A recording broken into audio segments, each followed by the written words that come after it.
안녕하십니까. 건강 담론을 생산한 유튜버 생생건강산책입니다. 오늘은 물의 중요성에 대해 말씀드리겠습니다. 활동의 계절, 봄이 왔습니다. 물 마시기를 신경 써야 하는 시절이 왔습니다. 햇빛이 생명의 아버지라면 물은 생명의 어머니라고 할 수 있습니다. 물은 평균적으로 인체의 60 내지 70%를 차지하는데 신생아의 경우는 90%를 차지한다고 합니다. 나이를 먹을수록 몸에서 물이 차지하는 비중이 줄어듭니다. 몸에서 물이 빠지는 것은 죽음의 과정이기도 합니다. 그러니 물 마시기를 신경 쓰지 않을 수가 없습니다. 하지만 현재 우리나라 국민의 70 내지 80%는 만성 탈수 현상을 보이고 있고 암 환자들 대부분이 물을 적게 마신다는 조사가 있습니다. 물 마시기를 게을리하는 것이 만병의 원인이라고 주장하는 학자들도 많습니다. 검진 시 병명이 나오지 않지만 몸에 이상이 있는 경우는 물 부족 현상에서 올 수 있다고도 합니다. 땀, 소변, 대변을 통해 수분이 빠져나가면 체내의 액체 비중이 줄게 됩니다. 그 결과 혈액의 농도가 진해지고 걸쭉해져서 각종 혈액 불순이 생기게 됩니다.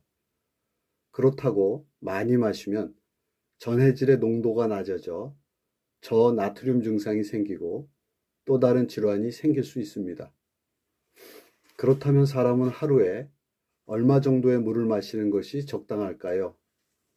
한국영양학회에 따르면 우리 몸이 하루에 필요로 하는 수분은 대략 2.5리터 정도라고 합니다.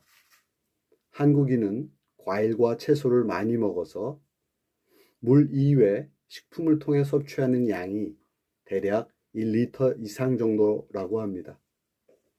그래서 대략 남자는 하루 900ml 이상, 여자는 600에서 800ml 정도를 섭취하면 충분하다고 말합니다. 물 대신 당 함량이 높은 주스나 탄산음료, 커피, 차 등을 마시게 되면 오히려 소변을 통한 배설이 증가하여 탈수가 올 수도 있습니다. 당연히 물을 마시는 것이 좋습니다. 최근 탄산수를 마시는 젊은이들이 늘고 있는데 건강에 이롭지 않습니다.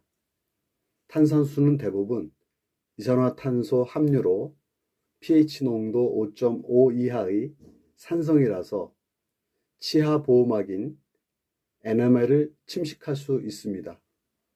또 과민성 대장 증후군이 있는 환자의 경우는 복부 팽만감과 같은 증상이 악화될 수가 있습니다. 순수한 물도 해양 심층수, 광천수, 이온수, 정수기 물 등 다양한 종류가 있습니다. 가정에서는 정수기 살균 필터를 거쳐 물을 마시는 경우가 많은데 미네랄까지 걸러져 영양가가 없는 물을 마시는 셈입니다. 미네랄은 우리 몸에서 합성되지 않으나 신체 대사에 필수적이므로 음식이나 영양제를 통해서 보충이 필요합니다. 물의 중요성을 말할 때 미네랄은 빠지지 않는 주제입니다. 인체의 뼈는 토양 성분과 구성이 똑같고 인체 내의 액체는 물 성분, 특히 바닷물 성분과 구성이 비슷하다고 합니다. 사람은 자연의 한 부분이고 반드시 토양과 물로부터 미네랄을 공급받아야만 살 수 있습니다. 이런 기준이라면 가장 좋은 물이란 예전 시골에서 흔히 마셨던 샘물이 아닐까 합니다. 지금은 시골도 오염이 심해 이런 물을 마시기 어려운 실정입니다. 그나마 좋은 물을 연상한다면 절 등지에서 흘러내리는 약수가 아닐까 합니다. 세계 장수촌의 물은 대개 약 알칼리수입니다. 대부분이 암벽을 타고 내려오는 물입니다. 암벽의 주 성분이 칼슘과 마그네슘이며 이것이 적절한 비율로 들어있는 물이 약 알칼리수입니다. 봄이 시작되었습니다.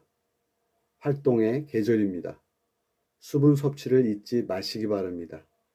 특히 나이가 들수록 갈증에 대한 민감도가 떨어진다고 합니다. 자기도 모르는 사이에 물 마시기를 거르는 경우가 많습니다. 모두가 물 마시기를 잊지 마시기 바랍니다. 감사합니다. 이것으로 오늘 담론을 마치겠습니다. 유익하셨다면 좋아요, 구독 부탁드립니다.